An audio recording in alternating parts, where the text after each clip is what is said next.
नवलगढ़ गांव के किनारे एक विशाल बरगद का पेड़ खड़ा था। उसी पेड़ के नीचे हर सुबह गोपाल अपना छोटा सा खिचड़ी का ठेला लगाता था। सुबह के समय मजदूर, रिक्शे वाले और राहगीर वहीं आकर खाना खाते थे। एक ग्राहक ने हंसते हुए कहा, कब तक यही खिचड़ी बेचता रहेगा? कुछ नया करने का नहीं सोचता क्या? गोपाल ने फीकी मुस्कान दी। सोचता तो हूँ भैया, लेकिन नया करने के लिए पैसे भी चाहिए और किस्मत भी। यार, रोज यही खिचड़ी कौन खाएगा? आदमी भी एक दिन ऊब जाता है। गोपाल चुप हो गया। ग्राहक फिर बोला, देख भाई, जिंदगी बदलनी है तो डर छोड़ना पड़ेगा। लोग अब सिर्फ पेट भरने नहीं, स्वाद ढूंढने निकलते हैं। वो आदमी चला गया, लेकिन उसकी बातें गोपाल के मन में गूंजती रहीं। पहली बार उसे लगा कि शायद सचमुच वो सालों से एक ही जगह अटका हुआ है।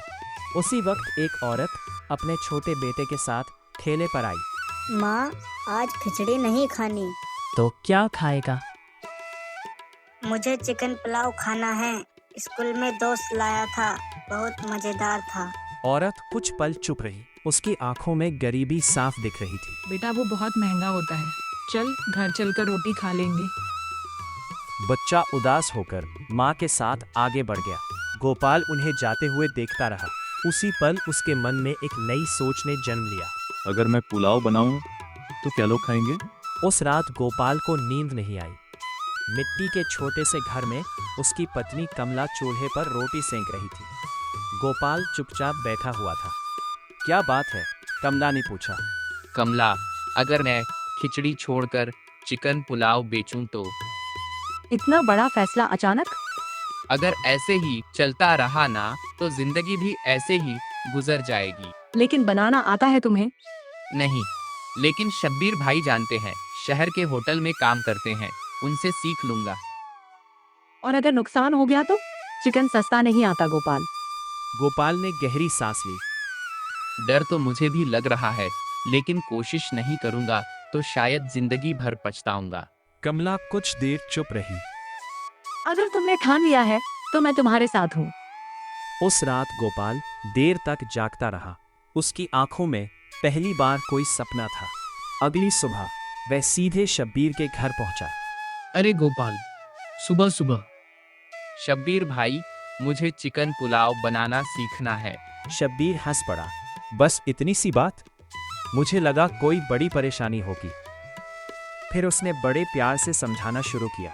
देख, सबसे पहले चिकन को मसालों में अच्छी तरह मैरिनेट करना।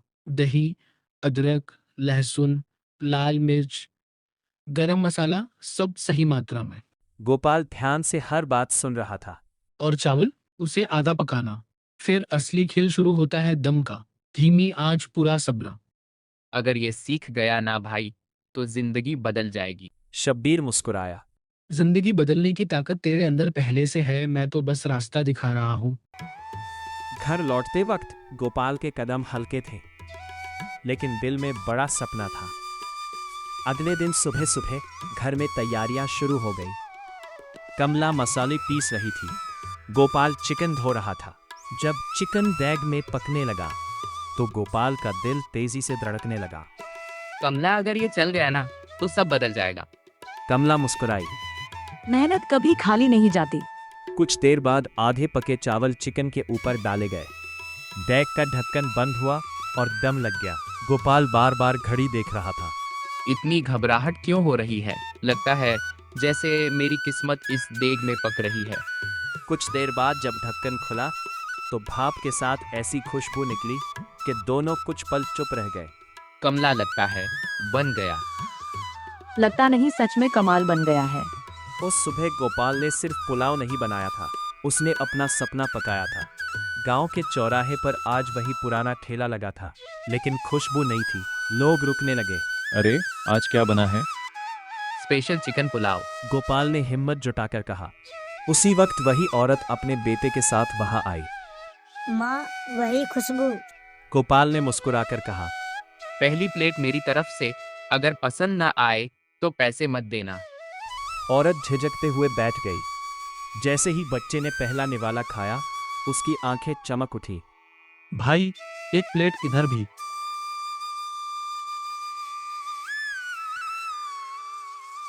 मेरे लिए भी लगाना। वाह गोपाल, आज तो तूने कमाल कर दिया। मटन जैसा स्वाद है भाई। शाम तक पूरी देग खाली हो चुकी थी। गोपाल ने खाली बर्तन देखे और पहली बार दिल से मुस्कुराया। उस रात जब वो घर पहुंचा तो कमला ने पैसे देखकर हैरानी से कहा, इतनी कमाई? गोपाल की आंखें भर आई।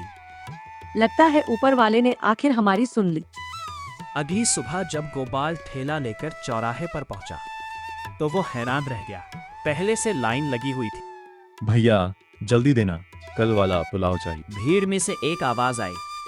अरे गोपाल, वो शब्बीर था। लगता है अब मुझे भी लाइन में लगना पड़ेगा। गोपाल मुस्कुरा पड़ा। अगर तुम ना होते तो ये दिन नहीं देख पाता।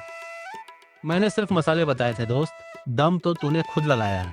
उस दिन से नवलगढ़ में लोग उसे पुलाव वाले गोपाल के नाम से जानने लगे। वो बरगद का पेड़ आज भी वहीं खड़ा था, लेकिन उसकी छांव में खड़ा इंसान अब पहले जैसा नहीं रहा। क्योंकि जिंदगी बदलने के लिए हमेशा बड़े पैसे नहीं चाहिए होते। कभी कभी सिर्फ एक नया सपना और उसे पूरा करने की हिम्मत काफी होती है।